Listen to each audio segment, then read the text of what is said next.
जरा सोचिए, जरा सोचिए, जरा सोचिए, जरा सोचिए, जरा सोचिए। इस कार्यक्रम के प्रायोजक हैं दिशा फाउंडेशन।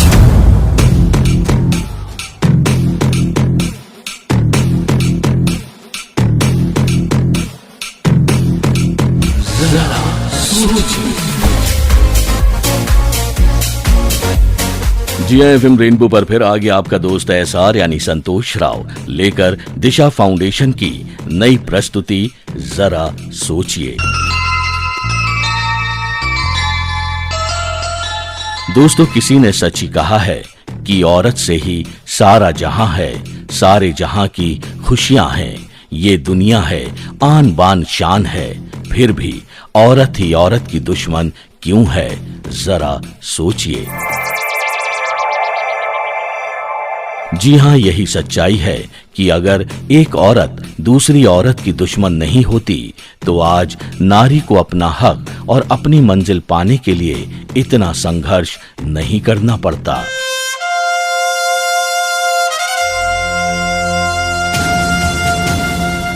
जी हां, जरा सोचिए, अगर औरत ही औरत की ढाल बन जाए सम्मान की, एक दूसरे की रक्षक बन जाए आत्मसम्मान की, एक औरत दूसरी औरत से कहे मैं हूं तेरे साथ बहन, मत डर इस संसार से, जी ले जिंदगी अपने अभिमान की, तो यकीनन घर घर में बसेगा स्वर्ग।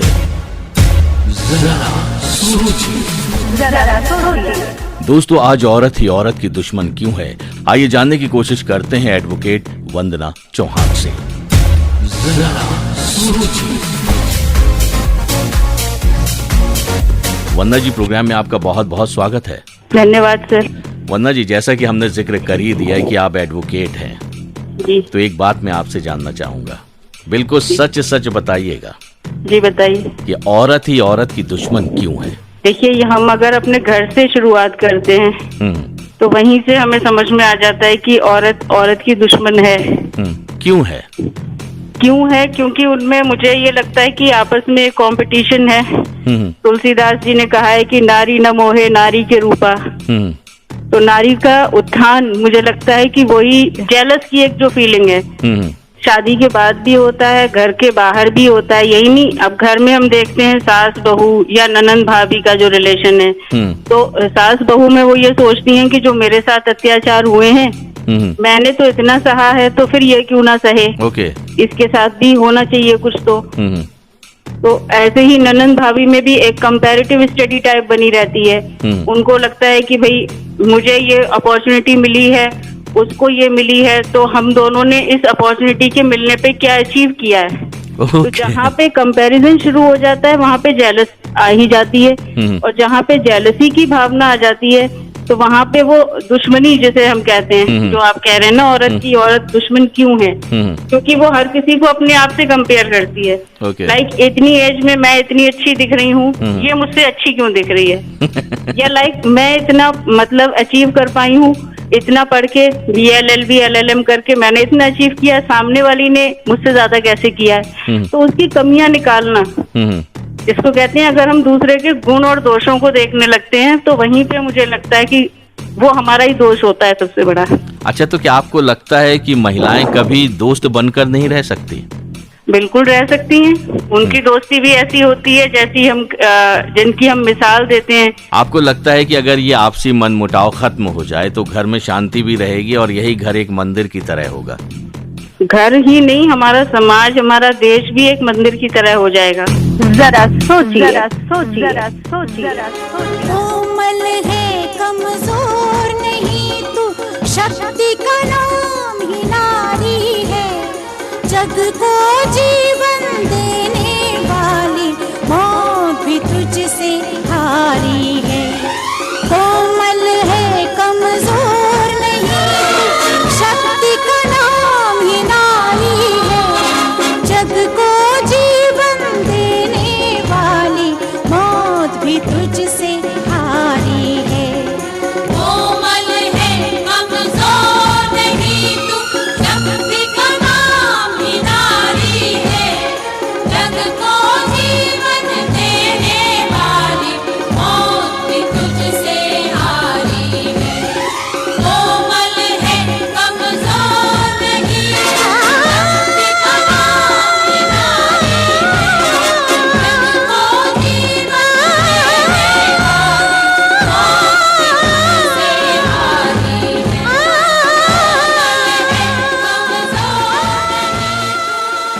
और दोस्तों अब हमारे साथ हैं दिल्ली के सुभाष चंद्र। आइए इनसे बात करते हैं और जानने की कोशिश करते हैं उस वजह के बारे में जिस वजह से औरत ही क्यों औरत की दुश्मन होती है। सुभाष चंद्र जी, प्रोग्राम में आपका बहुत बहुत स्वागत है। जी, थैंक यू वेरी मच। सबसे पहले एक बात हम आपसे जानना चाहेंगे जी कि इस विषय में कि औरत ही औरत की दुश्मन क्यों है, आपका क्या कहना है? कई जगह तो एक दूसरे की बहुत ज्यादा सपोर्टिव भी है और कई जगह एक दूसरे से बहुत जेलिस भी फील करते हैं। रीजन बहुत सारे हो सकते हैं, जैसे कि अपने घर को लेकर के, हस्बैंड को लेकर के, बच्चों को लेकर के, इवन टू ड्रेस को लेकर भी इशू हो जाते हैं।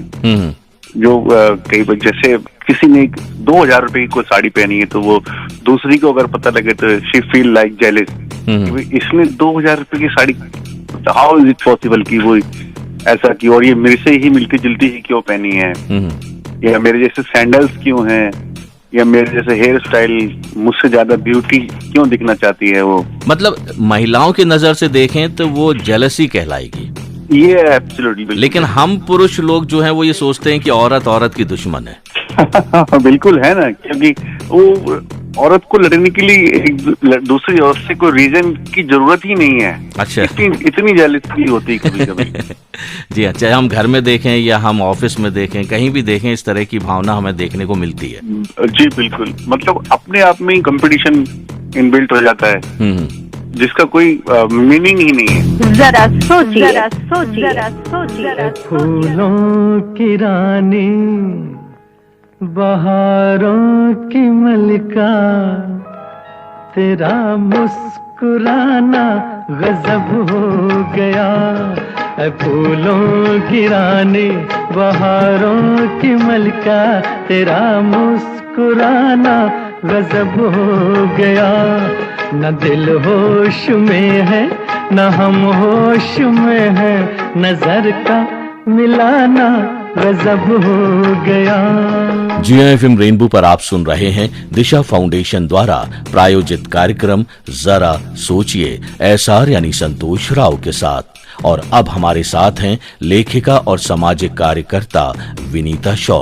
दोस्तों, आज के विषय पर उनके क्या विचार हैं, आइए सुनते हैं। जरा सोचिए। मेरे विचार से लड़कियों में जो आपस में एक दूसरे के साथ जेलसी है, कंपटीशन है, उसके लिए कई हद तक माता पिता और परिवार के लोग जिम्मेवार हैं। बचपन से ही उनको दूसरों के साथ तुलना करना, भाई बहनों के साथ तुलना करना, पड़ोसी के साथ तुलना करना, उसको देखो तुमसे कितना अच्छा है, उसको देखो तुमसे कितनी सुंदर है। इसके साथ जब हम बच्चे को बड़ा करते हैं तो हम भूल जाते हैं कि हर एक बच्चा, हर एक प्राणी जो है, चाहे बेटा हो या बेटी हो, वो परमेश्वर के स्वरूप में बना हुआ एक सुंदर जीव है। फर्क है लेकिन अद्भुत है, भिन्न है। इसलिए दूसरों के साथ तुलना करना ठीक नहीं है, क्योंकि जब वही बच्चा बड़ा होता है तो उसके अंदर वही कंपटीशन की भावना भी बढ़ती जाती है। उसके साथ उसको जो स्वयं के लिए लो सेल्फ वर्थ है, जो उसको हीन भावना उसके माता पिता ने ही उसके अंदर डाल दी है कि तुम पढ़ाई में ज़्यादा अच्छी नहीं हो, या तुम देखने में ज़्यादा अच्छी नहीं हो, या तुम ज़्यादा आगे नहीं बढ़ पाओगी। फला को देखो, वो कितना अच्छा कर रहे हैं, उनके बच्चे तो कितने विदेश चले गए हैं, कितना पढ़ाई कर रहे हैं। ये भावनाएं बच्चे अपने घरों से ही पिकअप करते हैं। जरा सोचिए, जरा सोचिए, जरा सोचिए। जैसे कि मैं हमेशा कहती हूँ कि हमारा जो परिवार है वो बच्चे का पहला पाठशाला है, पहला स्कूल है। वहीं पर हम सीखते हैं। अगर हम अपने बच्चों को बराबरी से, प्रेम से, इज्जत के साथ, बहुत ही बहुमूल्य जानकर उनका पालन पोषण करेंगे, रानी बिटिया राजा बेटा कह के पुकारेंगे, दूसरों के साथ तुलना नहीं करेंगे, ये याद रखेंगे कि ये एक अद्भुत है, चाहे बेटी हो चाहे बेटा हो, दोनों के गिफ्ट सेट्स बिल्कुल अलग हैं। परमेश्वर ने इनको बहुत सुंदर बनाया है, अलग बनाया है पर बहुत सुंदर बनाया है, फर्क बनाया है पर अद्भुत बनाया है। जैसे हम जानते हैं कि पूरे विश्व में कोई भी दो ऐसे प्राणी नहीं हैं, दो मनुष्य ऐसे नहीं हैं जिनकी आईबॉल्स और फिंगरप्रिंट्स एक जैसे हों, क्योंकि हम अद्भुत रीति से परमेश्वर के स्वरूप में बनाए गए हैं। जरा सोचिए। दूसरी बात, हम महिलाओं को ये याद रखना बहुत ज़रूरी है कि हमको एक दूसरे का साथ देना है, हमको एक दूसरे को प्रोत्साहित करना है, हमें एक दूसरे को सशक्त करना है, एक दूसरे को गिराना नहीं है या एक दूसरे के साथ कंपटीशन और जेलसी की भावना नहीं रखनी है, क्योंकि लोग तो यही कोशिश करेंगे कि हम एक दूसरे से अलग हो जाएं, क्योंकि एक दूसरे से जब हम अलग हो जाएंगे तो हम एक दूसरे की सहायता नहीं करेंगे, हम एक दूसरे के साथ कंपटीशन रखेंगे, उससे नफरत करेंगे और तब हमको तोड़ना और हमको कमज़ोर करना बहुत आसान हो जाएगा। इसलिए चाहे हम घरों में हों, चाहे अपनी वर्क प्लेस में हों, चाहे समाज में हों, हमको एक दूसरे के साथ खड़ा रहना है, एक दूसरे का साथ देना है, ना कि एक दूसरे के अगेंस्ट होना है और एक दूसरे को गिराना है। क्योंकि कहा जाता है कि असली महिला और महिला के जो लीडरशिप क्वालिटीज़ हैं वो इसी में दिखती हैं कि वो किस तरीके से दूसरी महिलाओं को प्रोत्साहित करती है और किस तरीके से उन्हें आगे बढ़ाती है। जरा सोचिए। पापा कहते हैं बड़ा नाम करेगा, बेटा हमारा ऐसा काम करेगा, मगर ये तो कोई न जाने कि मेरी मंजिल है कहाँ। पापा कहते हैं बड़ा नाम करेगा, बेटा हमारा ऐसा काम करेगा, मगर ये तो कोई न जाने कि मेरी मंजिल है कहाँ। पापा कहते हैं बड़ा नाम करेगा। जी हाँ, वक्त है सोचने का, थोड़ा समय चिंतन करने का, क्योंकि समाज को बेहतर बनाने के लिए जरूरी है एक नई सोच के साथ सोचना। तो दोस्तों, आप जरूर आज के विषय पर सोचिएगा, क्योंकि जब हम सोचेंगे तभी समाज जागेगा और होगा एक नया परिवर्तन।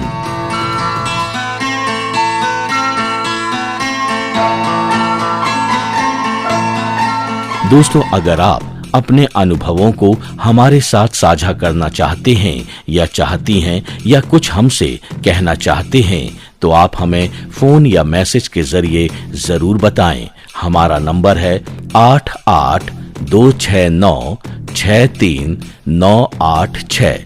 जी हाँ, 8826963986। तो दोस्तों, आज के लिए इतना ही। फिर आपसे मुलाकात होगी एक नए विषय के साथ। तब तक के लिए आपका दोस्त एसआर यानी संतोष राव लेता है आपसे विदा। नमस्कार। जरा सोचिए। इस कार्यक्रम के प्रायोजक थे दिशा फाउंडेशन।